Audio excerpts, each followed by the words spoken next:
Kasosyo Queen, nice meeting you. Mga kasosyo sa nanonood sa replay, nandito kami sa UAE ngayon. Kasama ko si Kasosyo Queen. Pakilala naman po kayo, Kasosyo Queen, saka bati na rin sa mga kasosyo. Hello po, good evening. Yan po. Saan po kayo dito sa UAE, Kasosyo Queen?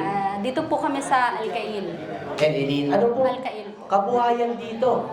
Ano po, ano ba yung patutitense? Nakaka-tense? Ba't parang kanina ang saya lang? Pag ikaw na, ano po, ang business po namin dito. Hindi kayo makapaniwala na same lang di ba? Same lang. Kasosyo Queen. Swimming Academy po. Swimming Academy. Services. Nagtuturong mag-swimming. May mga coaches po ako. Kabibilib na naman yata ako. Yung palang alam ko na Eto, Kasosyo Queen. Bago may kwento, no? Okay. Ilang taong ka na muna dito sa UAE? 5 years po. 5 years pa lang. Okay. Pumunta ka ba dito para magbukas yan? Anong nangyari? Paano ka nakapagbukas ng swimming academy na may mga coaches kayo? Pakikwento naman po. Dumating po ako dito ng 2018, then nag-pandemic, umuwi, nag-try bumalik, hindi na pumasa sa immigration. Sabi nga ni Papa, nahuli ka na. Then na-offload. Bakit nahuli? Ano ba? Kasi Walang sa kung papel? papasok ka sa Dubai, kunwari tourist ka eh. Okay. That time may sponsor pa ako dati na yung tito ko. Opo. Tapos lumabas kang tourist, tapos umuwi kang wala kang visa na existing sa Dubai. So pagdating sa immigration, tatanungin, lumabas ka dati ng tourist ba't yung tourist visa mo 3 months lang, ba't 2 years ka na bago nakauwi? So, detect yun. Okay. Detect po. So, na-offload ang lola mo. Ang upload ay pinabalik ng Pilipinas. Hindi, puso pa lang mismo sa pa lang, sir. Hindi ka makakasakay. So, nasa Pilipinas po kayo nun? Tapos gumawa ng paraan, lahat ng dugo, Connection. pawis, Lahat ng connection. ginawa para makabalik ng Dubai. Okay. Tapos, nakaka-relate po ako dun sa sinabi mo na minsan may mga negosyo na hindi ikaw ang pipili kung anong magiging negosyo mo. Kasi negosyo ang pipili na gusto niya ikaw. Yes. So, ganun po yung nangyari. Okay, hindi mo to plinano, hindi mo to gusto. Etong swimming academy. Hindi, yung family ko po, swimmer talaga kami. Kaya parang lumapit na, pwede. Kasi yung isang friend ko po, kasi 3 kaming may-ari. Apo. Swimmer siya. Matagal na siyang swimmer, palarong pangbansa sa Pilipinas, matagal na siyang coach dito. Tapos sabi namin, tara, go tayo. Oh. Ako bahala sa booking, ako maghanap ng clients mo, ako bahala sa'yo. Doon nagsimula. Opo. Tapos nakakuha ng isa na namang coach, tapos si Papa ko po, nasa Saudi din. Tapos nababurnout siya doon, swimmer din si Papa. Okay. Sabi ko pa, lucky lang ako, hindi ko pa sinasabi sa pamilya ko Na may business ka na. hindi ko sinasabi. Kasi wala din naman responsibility sa Philippines na padala. Chill lang. Sabi niya, sabi ko, tara dito sa Dubai. Sabi niya, ang gagawin ko dyan? Yung papa niyo yan, yung Opo, papa niyo. papa ko, kasi nasa Saudi. Sabi niya, di ba nagko-coaching ka dyan? Dito mo gawin. May business Ako na. bahala sa'yo, ako magbibisa sa'yo, ako lahat, gagastuhin kita para nandito tayo at masaya tayong magkasama. Talaga? So, parang ang weird kasi, boss niya ako.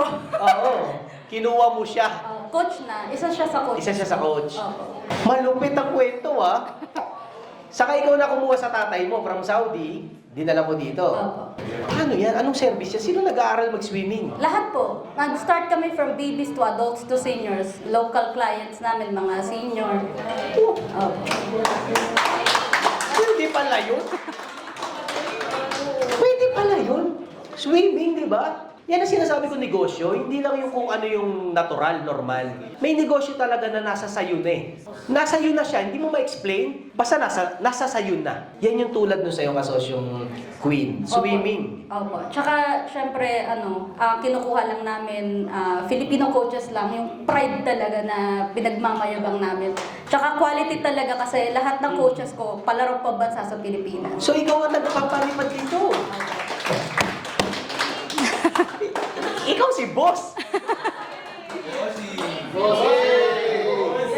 Nagpapalipad ka kung baka kumukuha ka Ay, hindi naman po, sa ngayon po, nagpaplano na kumuha sa Pilipinas. Kaso, mas priority namin yung mga nandito na. Na dinedekwat sa ibang swimming academy.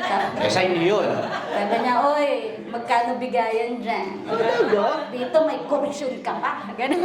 Pwede pala, no? Swimming, Pinoy may-ari. Kami pong, tatlo kaming may-ari, pero ako po sa scheduling marketing, yung isa head coach, tapos yung isa po accounting. So hindi kami nagka-clash kasi Yes. magkakaiba kami ng management. Malupit. Hindi siya magagaya basta-basta. Siyempre. Tapos may need naman talaga yung swimming, ano? Saka maalam kayo. Client niya hindi Pilipino, kundi other national. Yes po. Kasi ang swimming po, siya, luho siya eh. Oo, eh. Hindi mo market yung Wala. Oo. medyo wala. Yung parang ganun. Market mo talaga. Halimbawa, sinabi kong 1,000 dirham. Oh, saan nakikita ko yung markup eh. Oh, May markup eh. Saka walang seasonal eh. Meron po. Continuous. Meron po. Paiyak na nga po ngayong winter. Punong-puno. Paiyak na po kami. Kasi, pero ang pinaka-market namin, halimbawa, pag mga winter, mayayaman talaga kasi may sariling swimming pool, may heater. Tapos, yung pool din po namin na nire-rent, 2 pool. Guys, yung gusto pong mag-swimming, meron po kaming indoor pool sa Alcus, meron po kaming cover pool sa Alnada. Gusto niyo po Asya ba tayo lahat dyan? Asya ba tayo lahat dyan? Mamakaawa po ako. Winter na kasi. Sana sinabi Opo. ko, bakit na lang tayo nag-meeting? Oo, swimming. Ay, ano? hindi po kasi hindi pa namin kaya mag-rent ng isang pool, isang taon. Hindi pa namin So, kaya. part. Ito okay lang yun. yung Ano lang exhibition. sir, halimbawa, Okay lang yun. per head. Halimbawa, makikiusap kami sa mga pool, o pag may client ako, magkano per head ng Tapos, entrance. ano nyo na lang. Okay lang yun. Kasi dito po talaga kailangan marunong kang dumiskarte kung saan ka makakatipid. Oo. Okay. Tsaka maganda dito kasi ang mga swimming academy na mga Pinoy din po may-ari, magkakaibigan po kami. Yun. Kasosyo Queen, ayan. Kung sakali naman na papalarin, na matuloy-tuloy ng maganda, Yung anak niyo po na ko na. na-recruit na, nakapirma na ba? Opo, kasi dadalhin ko sila dito. Magre-register Oh, na si ate, si Ria, no? Gusto Nakalista na mag-swimming. sir. Okay na. Libre na sir yung registration. Pwede ako Dagdag gastos ko na na naman yan. Ang laki na ng gastos ko sa UAE sa plano natin. Nag-enroll na pala ng swimming. Ayan, dadalhin ko rin nga yung anak ko dito. Malapit ba sa atin? Malapit? Adults din sir, ikaw din po. Pwede. Sige, oo. Magpapaka-healthy tayo dito sa UAE. Kasi yung Queen, anong malaki, given na dyan sa magtuloy-tuloy talaga, ang ganda, no? Anong pangarap nyo sa team, no? Kayong tatlo. Anong pangarap nyo dyan na malaki?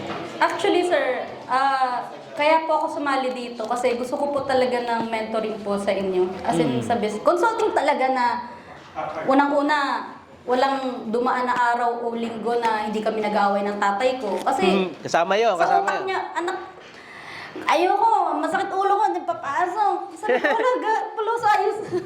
Porkit ikaw ang boss, ano? Oo, yung parang Porkit ganun. ikaw ang boss.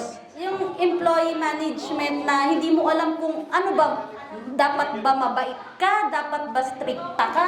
Parang kasi, mas matatanda. Kasalanan mo yun, kinuha mo yung tatay mo eh. Hindi, matatanda sa akin ang mga empleyado ko. So, ang hirap nahihirapan po ako sa ganong aspect ng Marami namang parting mahirap, pero i-outweigh na lang natin yung saya. Imagine kasama mo tatay mo. Ay, sobrang Diba? saya. Yun na lang lagi yung alalahanin. May hirap dyan. Tatay mo yung kinuha mo empleyado. Hindi talaga tatayo yan pag ayaw niya.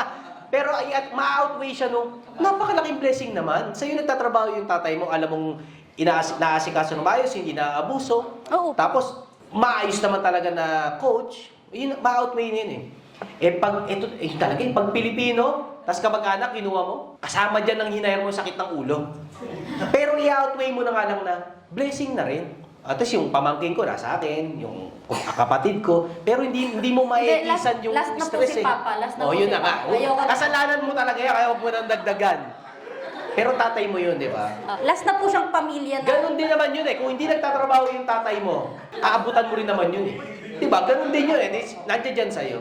So, huwag mo na isiping problema. I-outweigh mo na lang yung blessing na nasa'yo siya. Opo. Yan na lang. Kasosyo Queen, hindi na ako makapagkwento sa'yo ng matagal pa. Basta, inspiring ka. Maganda markup dyan. Tuloy nyo yan. Saludo ako. Ang lupit. Ang lupit ng business. May ganun pala. Palakpakin ka sa Queen. Pabidyo na konti lang. Kasosyo Malupit Global Group Dubai! Saan man sa mundo, isisigaw ko